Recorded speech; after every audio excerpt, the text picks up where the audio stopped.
isang gusali. Ang church dito ay tumutukoy sa grupo ng mga mananampalataya sa isang lungsod. Bilang mga individual, sila ay mga mananampalataya, subalit sama-sama sila ay ang church. Ang tala ng 7 churches sa Book of Revelation ay nagpapakita ng aktwal na sitwasyon ng 7 churches in Asia Minor sa panahon noon. Ang Ephesus, Smyrna, Pergamos, Thyatira, Sardis, Philadelphia, at Laodicea ay mga totoong churches na nag-i-exist noong AD 90. Subalit, dahil ang Book of Revelation ay isang aklat ng mga signs at mga propesiya, ang 7 churches ay mga signs din na tumutukoy sa iba't ibang stages ng church. Kung babalik tanaw tayo sa church history in the past 2,000 years, makikita natin na ang church history ay tumutukoy sa 7 churches in Revelation sa iba't ibang stages or yugto. Ang church in Ephesus ay naglalarawan sa sitwasyon ng church noong AD 90, yaon ay sa pagtatapos ng 1st century. Ang church in Smyrna naman ay naglalarawan sa church na nagdanas ng paghihirap sa ilalim ng pang-uusig ng Imperyo Romano from the last part of 1st century to the early part of the 4th century. Ang church in Pergamos ay sumisimbolo sa worldly church. Ang church na quote-unquote ikinasal sa sanlibutan. Ito ay nagsimula nang itigil ng Imperyo Romano ang pag-uusig sa church at sa halip ay tinanggap ang Kristyanidad at gawin itong relihiyon ng buong imperyo. Ito ay nagresulta na ang church na ito ay maikasal, quote-unquote maikasal sa sanlibutan. Ang church in Thyatira naman ay naglalarawan sa Roman Catholic Church na nagsimula noong 6th century. Ang church in Sardis ay sumisimbolo naman sa Protestant Church mula noong Reformation in 16th century.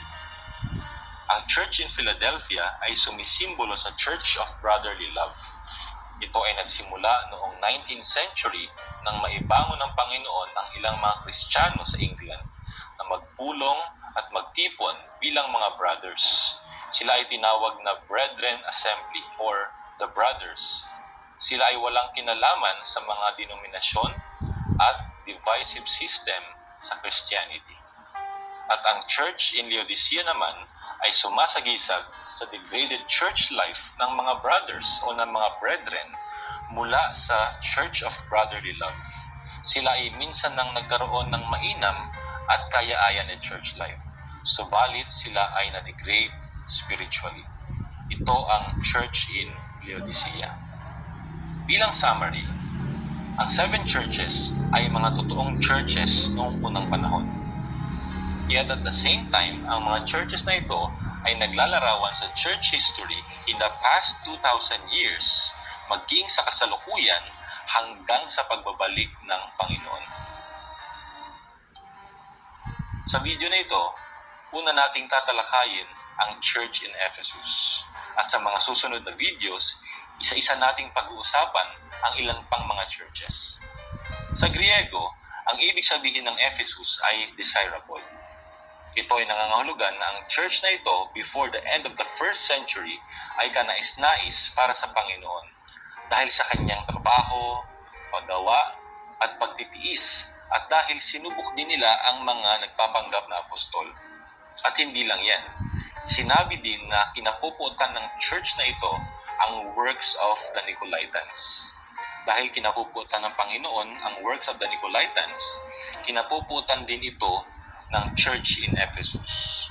Ano nga ba ang works of the Nicolaitans o mga gawa ng mga Nicolaitans? Sa Griego, ang salitang Nicolaitans ay binubuo ng dalawang Greek words, Niko at Laos. Niko means conquer or above others. Laos means common people or laity.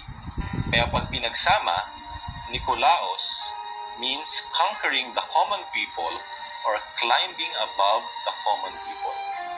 Kaya ang Nicolaitans na binabanggit dito sa Book of Revelation ay tumutukoy sa grupo ng mga tao sa church na tinuturing ang kanilang mga sarili na mataas sa mga pangkaraniwang mananampalataya. Kinikilala nila ang kanilang mga sarili bilang mga taong may mataas na posisyon sa church.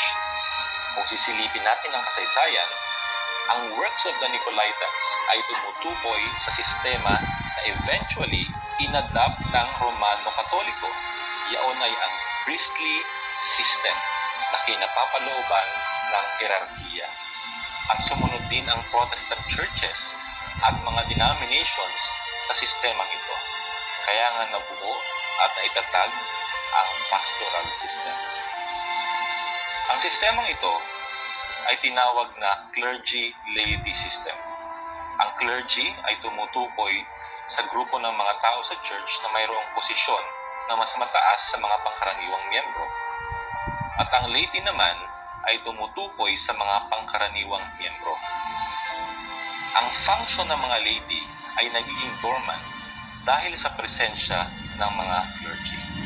Ngayon, sagutin naman natin ang tanong na ito. Bakit kinapuputan ng Panginoon ang works of the Nicolaitans? Bakit nga ba kinapuputan ng Panginoon ang clergy-laity system? Kinapuputan ng Panginoon ang works of the Nicolaitans dahil pinapatay nito ang function ng mga miyembro ng katawan ni Kristo. Alam mo ba na ang nais ng Diyos sa simula pa lang ay ang lahat ng kanyang chosen people ay maglingkod bilang mga saserdote. Ito ay sinabi niya sa Exodus 19:6.